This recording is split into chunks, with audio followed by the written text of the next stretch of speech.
romantic love such a bad thing? Because it puts unrealistic expectations on a relationship. Romance is about whining and dining. And let's be honest, romance is about making women happy. There's nothing in the romantic model that says a man has to be happy at all. The romantic model says a man has to produce jewels, he has to produce nice things. Right. Look at the model of how proposals go in the West. Everybody has that image of their mind of a man down on his knee, bearing a gift, jewelry that's supposed to represent 3 months of his salary. It's all set up, it's all arranged in advance. That's romance. Romance is laying rose petals at her feet. Romance is talking to her. Worshipping women. It is a worship. Gee, what could go wrong there?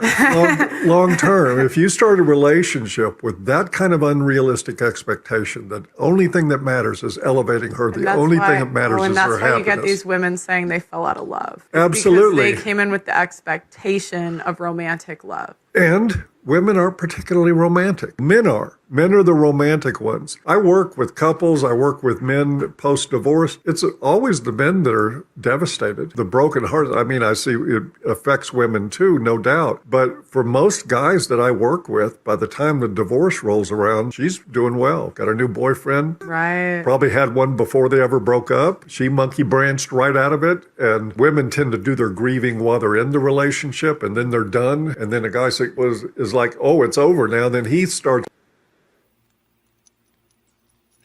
All right. Is romantic love a bad thing? I'm going to start with you, Ruth. I don't think it's too much of a bad thing. How it is on Instagram, yeah, it's extreme. I try to tell my daughter, it's like, don't stop expecting the hotel full of all of that stuff. It'd be the same people that break up next year because somebody was cheating. But I do think it's nice to have romance, and it's better when the woman is doing it back to the man. Little things like, if a man opens up your car door, I learned that you're supposed to open up the door from the inside for him. But we always got it one way. You was watching Bronx Tale. What? No. That came from Bronx Tale. Anyway.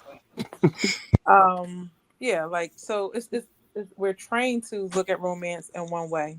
But it's nice to give him gifts. It's nice to take him out. It's nice to, like, have the picnic yourself. Or, like, I think that we should, if you want romance and he's not that romantic, then you should show him how to do it more than just demand and expect. I think it's the expectation that ruins it.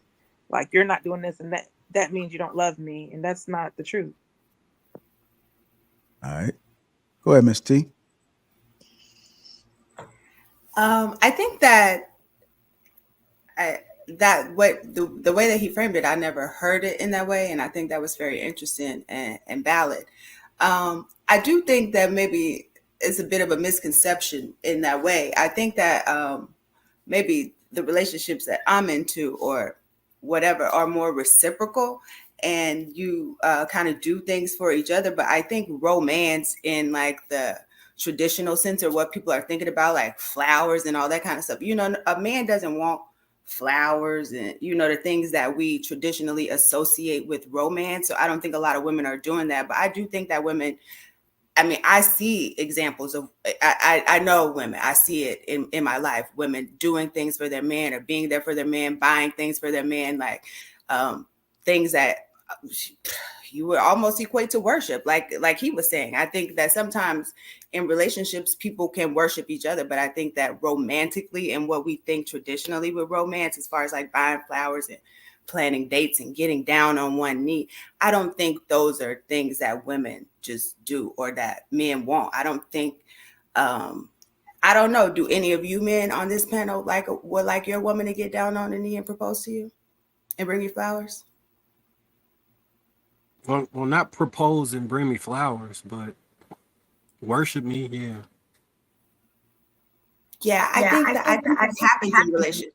I think that I see, sometimes I see it a lot more times in reverse. The woman worships him more so than he worships her. But I think just saying romance and what we think is romance, I think that is for women, because, you know, men don't want flowers. I think romance is really big. It's like a big word for what we now are talking about these days, our love language. because I'm not that I like that stuff, but if you get too mushy, I'm one of those people just kind of like, I'd rather us just sit here and watch a movie and smoke, and I would feel like that is so romantic, you know. So I just think the love language is what, saying what is considered romantic, but I think it has a lot to do with the man giving more of that. The woman's gonna cater to him anyway. We cook, we clean, we have sex, we make sure we look nice. Like, we do everything that we want that man to do. Most of us, I guess. I know I don't want to speak for everybody. Chanel, you play for the other team? What do you mean? You bump kitty cats? No, I've never been with a woman before, ever. That's a Never? good question, though. No, I've never been with a woman before. My first time kissing a woman was about 2 years ago. And that's the honest to God truth. Hey, I appreciate that you took that in stride. I ain't gonna lie to you. Took what? Because, if that was anybody else, they'd be like, what the hell you mean? What the heck you talking about? No, they wouldn't. This a new day and age. Most women. No, I'm say talking they don't about on this panel. You know how we get on this show. Motherfuckers be taking offense to every damn thing. I'm surprised. I'm glad she took that in stride. Was like, people be ready to fight up here. Hey, you ain't hear Well, T what made you response? ask Like, girl, that? never. I'm No, like, I never, didn't mean ever, that. No, ever. it just gives me Ever, a ever. more open, free vibe. I just thought, I didn't think that. A lot of my friends, I've been here in Arizona, 6 years? Everybody here is gay. So that's one thing. Almost everybody here is gay. And a lot of the friends that I have, they're dating like studs. So I'm around them all the time. They're cool. Studs women try to talk to me all the time, but I just never, I've never had that experience at all. I've never said that I wouldn't try it. I was open to it before when I was married, but that didn't happen either. So, I don't see anything wrong with it, but I just never had the opportunity to do it. You know what's funny? When the studs be getting head with the dildo, the face they be making. I'm good. Why they be sitting there like, Hey, Marcus, that's They do not be that's the sucking on type no of dildo. Marcus, That go don't in make the any corner. sense. that's what Go you be watching, in the bro. corner right now. Marcus, you watching that? That's what you watching. No. I want to hear refunds. that's what I wanna assume hear is happening. refunds. It's a joke, bro. It's a You joke. wilding I'm out like, I've tonight. definitely asked that question, and none of them said that they He suck on dialed the in the dildo. back. No, that's a joke. It's a joke. I'm in a silly mood. That was a lot. No, we I got fucking believe him. Is romantic love a bad thing? Go ahead, Casey. First, like that clip, that video, I've never seen it explained and broke it down in that direction and how he took it. Of course, people talk about social media and the age of, women idolizing couples and romance and Disney movies and Lifetime movies and not Lifetime movies, but Hallmark movies. When it comes to like the Prince Charming and all that, I've always heard it go that direction. But the fact that he really touched on marriage, how, women grieve during marriages, by the time the divorce rolls around, they hit in the streets, right? And the guy is just like starting that process, and it may take men longer. It's crazy. Everything he described, I know actual people that men and women, like so many couples, like flashed in my head that it was so accurate to a T of how the women moved on and how the men grieved later on in the process. I feel that men, when it comes to marriage and long-term relationships, men are able to go through the ebbs and flows of there's a certain time and place within relationships for certain things. I feel like women expect to receive a certain level of attention and energy as though it's the beginning of the relationship and the honeymoon stages of getting to know each other and having all the time in the world, spending with somebody. But as you get older, and I'm not talking about like 60s and 70s, but as you get older in your relationship, things change, right? You might have the focus of your children that's going to take priority over certain things. And then those are the years where you may be struggling to keep your marriage at the forefront. You're not going to go on date nights once a week. You're not going to be going on vacations every month, or you may skip a couple years where you're able to move around like you used to. And I think men hold on to the reason why they married that woman, but I feel like women lose focus of why they married that man, and those years, it causes them to like think that it's gone and it's over. Well, men realize this is where I am in my life right now, and this is what I'm focusing on. We'll get back to that, but it's not the time and place for that. And women, we're like, no, I still want to feel like this, even though 100 other things is going on, right? That's the selfish part of us. And I just think he made a lot of valid points. I completely agreed with him with all of that. I love that clip. Great clip. All right, go ahead, Miss Trey Smooth. All right, so I'd like to point out that the dude in the clip was obviously jaded. The perspective that he gave made it really seem like he's had some awful experiences with women. So we have to take what he says with a grain of salt, because there are women who do romance, right? So if we're talking about romance, it's a feeling of excitement or mystery associated with love, right? And that doesn't have to be monetary. Right now, there is a perversion of what romance is. This, what we witness on the romance, like in the romance novels, you watch, or you watching 50 Shades of Grey or reading those books, or you doing, it's just too much, right? It's been sensationalized and perversion now. It's a perversion of what romance was. I don't think that is what we should be looking forward to. And a lot of women are looking forward to that. And a lot of men aren't in a position economically, most of us aren't today, to do the form of romance that modern day women expect, right? And it's not all women, but far too many women are expecting the unrealistic version of what romance is. So men, we do appreciate romance too. So it doesn't have to come in the form of money. Like you just getting dressed before we get home and look at a certain way for us. We like, damn, okay, that'll make me excitement. That's kind of a mystery. I wasn't expecting that. That's cool. That's romantic. Or maybe you ran the bath for me. Maybe you got a massage for me or something. It's like, okay, you're putting effort into making me feel better. And Marcus was making a point about that. That's it. Like, we could just be good with the simple things that don't take money. It could be an act of service. We don't normally expect that. And there are some women who don't expect it either. There's things that men can do. I know Ruth mentioned like setting up a picnic and stuff like that. And I feel like most women would appreciate that, because that would be unexpected unless you do it all the time. And it doesn't take a lot of money to do that. And sometimes as men, we have to realize what our deficiencies are. So if we have a problem where it's money and we can't afford to do something things, then we have to come up with creative ideas on how we can at least show acts of service, right? Which is one of the love languages, and say, all right, well, I'm going to do this for you. I'm going to take some time and set it aside for us.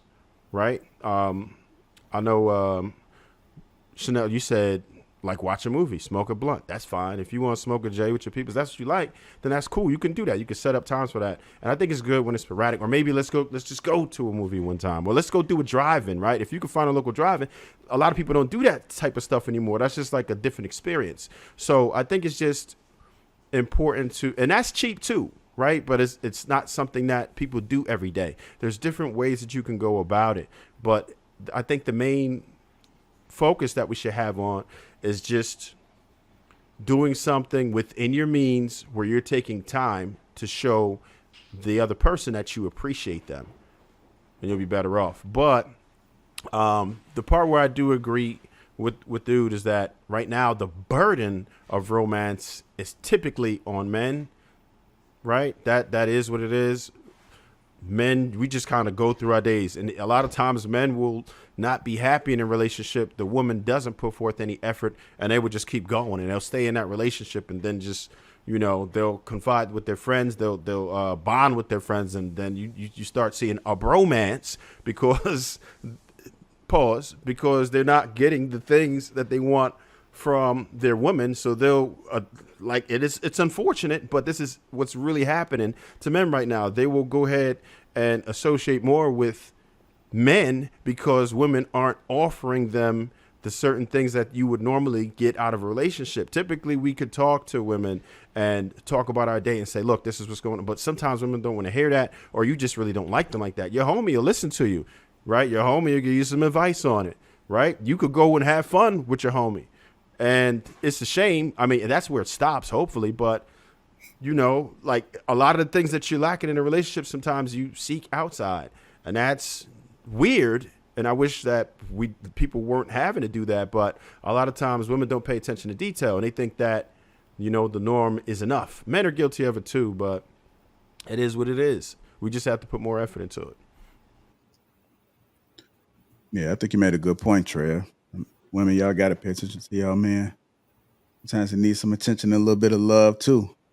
Otherwise, he probably go entertain somebody else. May not be necessarily brothers, Trev, but depending on where they are, if they work a job and there's women that work there and he ain't been heard at home, sometimes he may entertain a conversation or two. Go ahead, Sweeney. You got to come back to me, bro. Well, the men have the most burden on being romantic because, I mean, women by nature, we're emotional. So eventually you're just going to have to tap into our emotions. We can literally be cooking for y'all and start thinking about something like, he didn't even tell me that my hair was cute. So, you know what I'm saying? So it's like, y'all don't do that. Y'all be getting up. I got to get some money. I got this. Y'all think about stuff all day. When I get home, I'm going to get my girl. We going to do whatever we do. Y'all don't need that attention all day. You know what I'm saying? But some women do. And to them, it's romantic if they get a text from you. Hey, babe, just thinking about you. I just sent you $20 for lunch. Whatever it is, like that, those little things, women, we need that. It's kind of a reassurance for us, especially when we allow you to be out and do your thing. I'm one of those people, you can be gone. I'm good. But if I don't know you thought about me at least once, then, you know, and that's just how women are. So that's why the man has the most burden to be romantic. Okay. Mark, you spoke on this already? Mm-mm. All right, go ahead. I think that in the video he was describing why it was bad, right? I think what he was talking about wasn't so much romance, but more so like simping worship. Like when you are chasing after somebody and you put your all into them with very little return on effort, and they don't really want you like that, or whatever. Because that's why I always say in relationships, the woman should like the man more, because if you put yourself in a position where you're a fan of her, she has to look down on you because you're looking up to her. And then at that point, when like those patches hit, she'll either disconnect from you or try and figure out how she can connect to you. And if she likes you more, she'll usually try and figure out how to connect versus disconnecting from you. So I think what he experienced was him putting his all in and trying his hardest to somebody that didn't want him that much. And when the period hit, she disconnected. And he like, I tried everything, but I ended up just worshiping her. Because we have a natural like urge to try and correct the mistake. But if you don't feel like you want, you don't feel like it's being reciprocated, some people will go that much harder and then turn into something like a stalker kind of, or like a bug, where they just like, you might be doing all this nice stuff, but she can't appreciate it because she don't feel that way about you. You don't want to get yourself in no situation like that. Date who actually likes you. Like, date the women that actually like you. Don't date women that you like that don't like you like that. I can't stress that enough. Okay. I say